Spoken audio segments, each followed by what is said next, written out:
What's going on, everyone? It's Mike back again, and I'm here with Dom. Dom, I'm going to put your Twitter handle in, but if you want to introduce yourself a little bit, let everyone know who you are. That'd be great. Sure, yeah, I'm Dom. I'm a Watford fan first and foremost. In the day, I work for Football Manager. I help lead the social media platforms for the company. And yeah, I mean, today to talk Watford and, well, Doucoure, I suppose. First things first, eh? Yeah, I mean, let's talk about Watford. Obviously, it didn't end the way you'd probably have wanted it to end, and equally the way I expected it to end. To be honest, I wasn't expecting Nigel Pearson to get sacked. I wasn't expecting. I certainly wasn't expecting it to go the way it did, if you get what I mean, with Pearson and the owners, because I didn't think he'd done a bad job. I appreciate the style of football wasn't great. I think that was an issue. What was your take on that? Yeah, well, I mean, overall, it was a funny old season. It's a funny season, and then you go and stick a pandemic in the middle of it, and it gets even stranger. But I mean, we've been flirting with relegation for a little bit, as I guess many clubs of our size in the Prem do. But this time it seemed fairly avoidable. I think all things were in our hands going in towards the restart.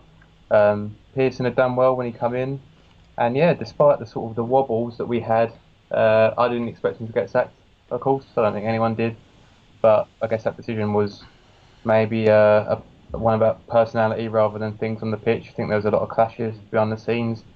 We're a strange club, I think. Ran upstairs. Not to say that we're a badly organised club or anything like that, but yeah, we're a funny one to read at times. Yeah, Yeah, I mean, relegation. We sort of just sleepwalked into it, really. yeah, it kind of. I know between certain and to be fair, it's always been since Marco Silva. There's almost been not animosity or anything, but there's been this weird sort of not hatred, but there's been this almost dislike between Everton and Watford following Marco Silva coming to Everton, and I know he wasn't with you guys that long. Um, I'm guessing from an Everton and Watford perspective, I'm guessing everything sort of died down now. We almost respect each other again, sort of thing. Um, what's your take on this Doucoure move then? How is he going to add to Everton? Obviously, you don't just know from a Watford perspective, but you are Mr. Football Manager at tonight, so the floor is yours. Yeah. Well, first and foremost, he's been one of our best players for the last few seasons now. What Watford fans, I guess, will say at the moment is that he's coming off probably his worst season he's had for us. Yeah. Mind you, the squad overall have had the worst season they've had for a while. In our Premier League stint, 5 years or so. Yeah.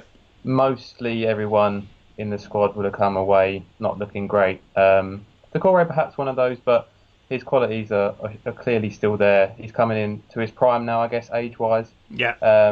And it just seems like a move that suits all parties. We need cash going down. He's too good to play for the Championship, and Everton, I think, propose a good team for him, a good outfit for him. Your midfield, I guess, whilst there's a lot of options in there, maybe lacks a bit of energy, and that's his game all over. He's been absolutely fantastic for us. As I said before, he's one of my favourite players, at least in recent times. In this Premier League stint, certainly. And it is good to see him get his move. Although we'd like to have kept him on, and he could have maybe helped us to compete in the Europa places or whatnot. But yeah, he's got his move, and he deserves it. Yeah. Try and take away the sort of bitterness of a player leaving or whatever. But yeah, he certainly deserves it, and I at least will be really looking forward to seeing how he gets on. And hopefully he gets the minutes and can hit the ground running. Yeah, I think from an Everton perspective, not just Doucoure, obviously we're incredibly excited because, we've just announced Alan, we've got Doucoure coming in, we've also, it looks like James Rodriguez is going to join today or tomorrow as well, so it's quite an exciting time for Everton because, as you rightly pointed out, energy wasn't the only thing lacking from our midfield last season. I would go as far as actual midfielders were lacking from our midfield. How Tom Davies can grace a Premier League pitch is beyond me because he's just not. Yeah. He's just not good enough. Gylfi Sigurdsson again had a poor season, very lethargic to the ball, very slow. And Andre Gomez, again, didn't have a great season, got injured, and then was still not very good after his injury, which you can almost understand that as well. But Everton have needed a complete new midfield, and for 65 million, they've gone and done that, which isn't in today's money, with the players they've signed, bad deals, in my opinion. From a football manager perspective, how do you think Everton compare next season to some of the big boys in the Premier League? Yeah, well, like you say, it's a brand new midfield, isn't it? And it's a midfield as well, which you'd expect all the players to be, they're all, late 20s, early 30s. So they all should be able to come in and play straight away. They've reached their potentials, arguably, all of them. Maybe Doucoure, not so much. But they should all hopefully be able to come in and make that spot their own. Yeah. Like you said, I guess it's a real shift from the midfield you had, although I guess more expensive than the three brought in terms of fees wise, with Sigurdsson and Gomez in there. But it's going to, I guess, look completely different to what you've got so far. Be interesting to see whether James plays wide or behind the striker.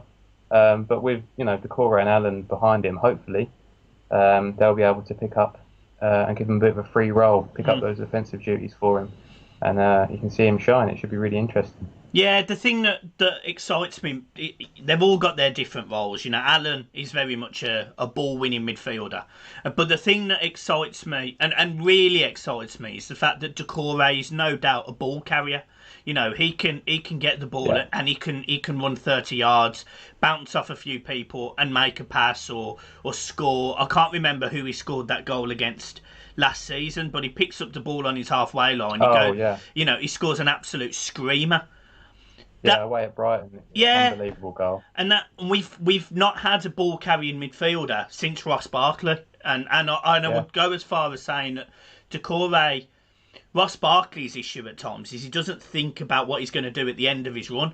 I would say Doucoure does, and that's what I'm excited about, is what Doucoure can actually bring going forward, because we've got Dominic Calvert-Lewin as well, who scored 15 goals. We've got Richarlison, who scored 15 goals as well last season. He's going to be the man that's going to sort our transition out. I always talk about transitions in football teams. When you go from 4-3-3 and you change to a 4-5-1 when it's attack and defence. He enables that to happen quickly because he turns and he goes. Is there anything else that you could see him doing at Everton? Affecting where's he going to be best? Yeah, it's really interesting. He's played a number of roles for us, always at the heart of the team, obviously, but a number of roles. But most comfortably box to box. He's played it sort of behind the striker as a 10. He's played in front of the defence, but certainly more comfortable box to box, using his energy and carrying the ball. As you say, you've hit the nail on the head there. What I think is going to be really interesting to see is him playing with better players. The trouble that we've always had is that our midfield's always been, fairly stacked. Deulofeu, Capoue, Doucoure, Pereira, Sarr last season. But our, the lone man up front's always struggled, whether it be Deeney or Gray. And the back four's always been a bit unstable, and so our midfielders have had to pick up the slack in both departments. So if Doucoure's only got to worry about his game, his own game, then it might help it to bring even more out of him. Yeah, I think that's a fair comment. To be fair, I really like Capoue. I really like Capoue. So I rate him as a ball carrying midfielder as well. I really rate him as well. And the other one that I really rate is Ismail Sarr. Now, are you going to keep him? Well, who knows? I mean, we didn't think the season starts on Friday for us. We didn't think that he'd still be here on the Monday beforehand. But the only club that's even been linked in the conversation seriously seems to be Liverpool. But our asking price is 40-odd million, and apparently we're not going to budge on that. Again, according to reports. So, not sure if Liverpool are keen to spend that much money. Do they need to spend that much money? There's still so many questions around it. So, I mean, even if we get a few games out of him in the Championship before he then does, but Yeah, I couldn't agree more with what you said there. He's absolutely phenomenal. We saw a great deal of him last season. Had patches of injuries, but he was by far and away our most attacking player, our most attacking threat. And yeah, I mean, he's still only 2021, so Yeah. his ceiling is so high, and he deserves to be getting links to big moves away. Again, same as Doucoure. Hmm. Um, yeah, he's been fantastic. And Capu, a lot of people would say was our best player last season. Has been an ever present in our side, and his relationship with Doucoure was got the best out of both of them. Yeah. Last season, often played in a 4-4-2 or a 4-2-3-1, in which they're the base of that. So their partnership really helped bolster our whole team. Capu won the ball back and kept it nice and tidy, and Doucoure was the legs. And Yeah. perhaps that's something that he can do with Alan alongside him now. So it's only right I ask, as you work for Football Manager, what players are going to win my fantasy football team this season? Like if you was to say to me, Mike, stick that person in your team, who are they? Who are those players? Yeah. Well, I will say as a caveat that I only run the social media accounts. I'm not a researcher. All right, I'm not a researcher. I'm not the brains behind the whole thing. You're as close as to me right now, sir. But I've been having to think about this since you asked me. I mean, I was looking at my own team again today, as you do. You know, you flick back and forth, don't you? Yeah. And there's the big hitters which you can get out of the way early on. You know, Trent, Aubameyang, Yep. De Bruyne. Yep. But what I'm most interested in is Leeds players keep tickling my fancy, I think, when looking at them. Yeah. And they're, unknown quantity. I think they remind me at least of the way they're going about manipulating their squad and bringing their squad together of when Wolves first joined the league. I wouldn't be surprised if they got a top half finish, a comfortable mid-table finish this season. Yeah. Their transfers seem pretty solid, and they've kept hold of players like Alvin Phillips, who went and impressed last season. So I think Koch at the back and Rodrigo up front are two of their most high-profile additions this season. Yeah. I think they're both pretty cheap on FBO as well. I think they'll be interesting to watch. Rodrigo's not a massive, goal scorer. No. He's not a 20 goal a season man, but great at linking play, bringing his midfielders into the game. Will probably be on penalties as well, which always helps. Yep. And yeah, I think it's not a bold statement, but I think Rodrigo and Leeds in general. Check out Leeds in general. I think they're all going to be, generously priced. So they're the ones that interest me the most. Aside from that, again, another priority team, Fulham with Mitrovic. Yeah, that's the one I've gone We've with. seen what he can do, can't we? We've seen what he can do. Fairly safe one. Yeah. Yeah, that's the one I've gone with Mitrovic, because I think for £6 million, I think you're going to struggle to get better value, and I do suspect that Mitrovic will get, a minimum of sort of 10 goals. Which for a promoted team, that's not bad. Leeds is a great shout, and Koch is a great shout, because I would never have thought of that. But I'll let you know at the end of the season if he's been a complete shit show for me. Just get him out. A couple of weeks in, might have to get him out. Yeah, well, at least you've got the wild card.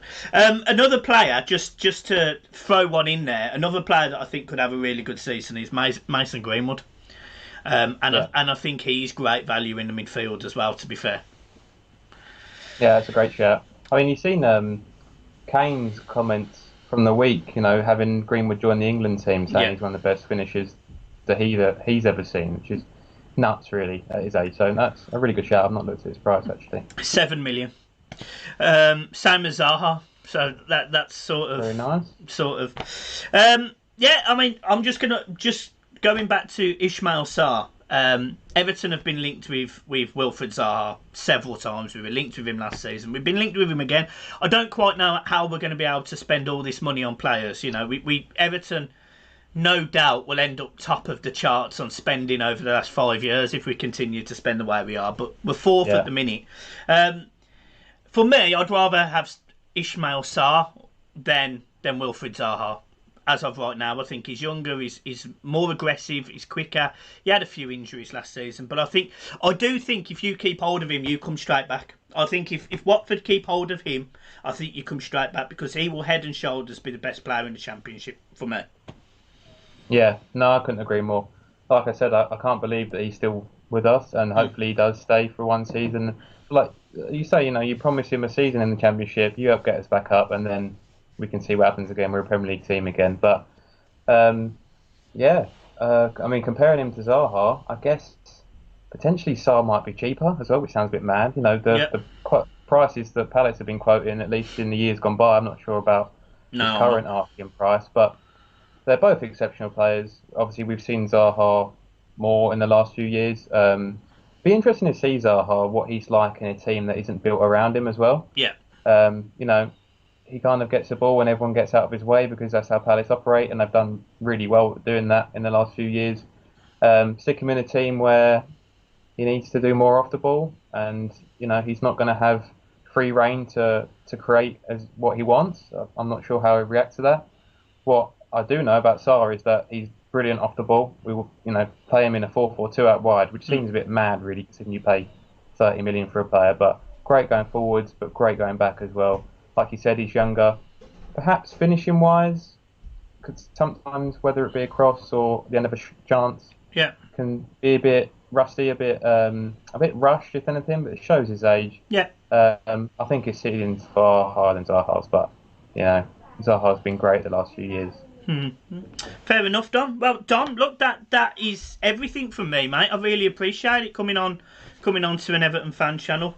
This season I'll be doing more Premier League content as well as Everton, so that's why I kind of thought this video would work really well, talking about Doucoure and talking about some people to stick in the fantasy team. So Don, really, really, great to have you on. It really is. And if you ever fancy coming on again, you're more than welcome as well. You've done me a favour today because I asked you, so you ever fancy coming back on, be a pleasure. And thank you ever so much, mate. I really appreciate it. Lovely, mate. No worries. It'd be great to come on again. And yeah, I guess I'll be watching Everton a bit more closely nowadays with two of our boys in the squad now. Oh well. So, yeah, I'll keep an eye out. Last question. From 1 to 20, you can only say a number. We'll end on this. Where do Everton finish?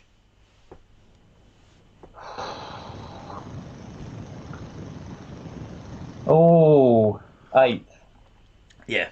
That's not a bad shout. Not a bad shout. Not a bad shout. Could have been harsher. Could have been more generous. Yeah. Let's go with 8. Yeah, fair enough, Dom. It's been an absolute pleasure, mate. Thank you ever so much. Guys, if you've liked the video, please make sure you like and subscribe. Dom's Twitter will be in the link below, and it will also be, well, you can see it. It's on the screen. Guys, thank you ever so much. See you soon. Peace. Lovely. Bye.